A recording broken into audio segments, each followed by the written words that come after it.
Can you think of a problem with the Blizzard Sorceress? The cooldown reduction, right? The casting delay on Blizzard, it is so annoying.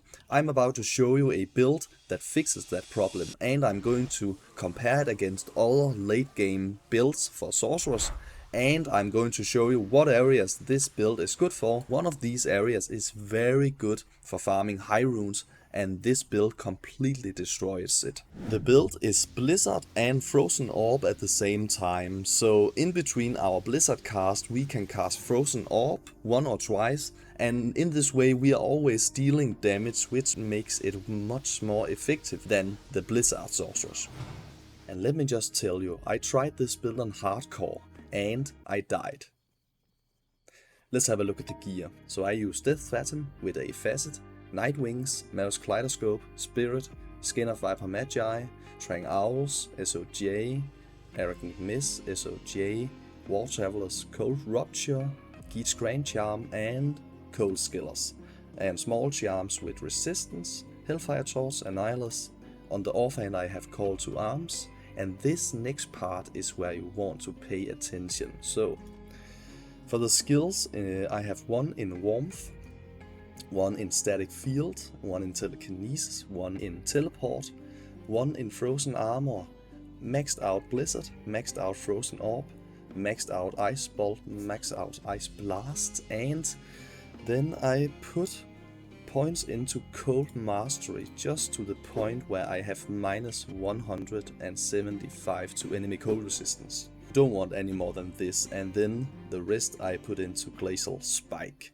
So I have decided to test this BlizOrb against two other late game sorcerer builds in the cow level. Now this BlizOrb, you have to get used to firing both Frozen Orb and Blizzard. And as I said, you can fire between 1 and 2 Frozen Orbs in between your Blizzard's castings. But when you get used to this is very nice, and sometimes you can just pick one of them because the monsters die so quickly. I enjoyed this very much in the cow level, but of course each zone has the best kind of build for it, and you have to keep that in mind. I will also talk more about this later on when we get to the areas specifically good for this build.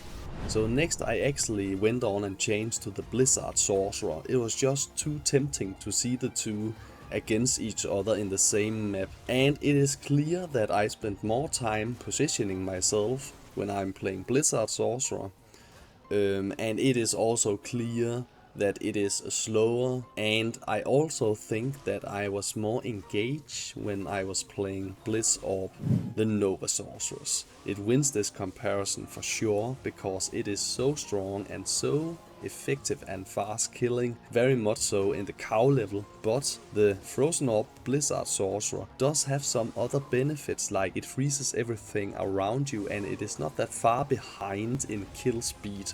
So it is a great alternative, as you will see soon in some other areas. So for the areas where you should go and farm if you are playing this build, we have the Arachnic Lair in Act 3. This place have no cold immunes, so it is perfect for this build. Then also in Act 3 we have the area that I was talking about, where you can find a lot of high runes, and this is the Travincal, and I was just blown away by how fast this is killing the council. It is amazing. Another place is the cows, where you have already seen this build, Rock. It is very effective against the cows, so I recommend that you go and farm this place. Next up we have the bosses of the game. This is a very effective boss killer, really, so you should go and farm the bosses. Then we have the Ancient Tunnels in Act 2. Now this place also does not have any cold immunes, so it is perfect for the build, right? Then we have the Chaos Sanctuary, and I actually think that this Blizzard Frozen Orb Sorceress is better than the Nova Sorceress for this specific area. Like I said earlier, some builds is better than others in specific areas, and I think this is one of those. You can kill the seal bosses just as fast with this build, and you can do it very safe. And of course we have to see that Nightwing's Veil I found earlier. It was Shit.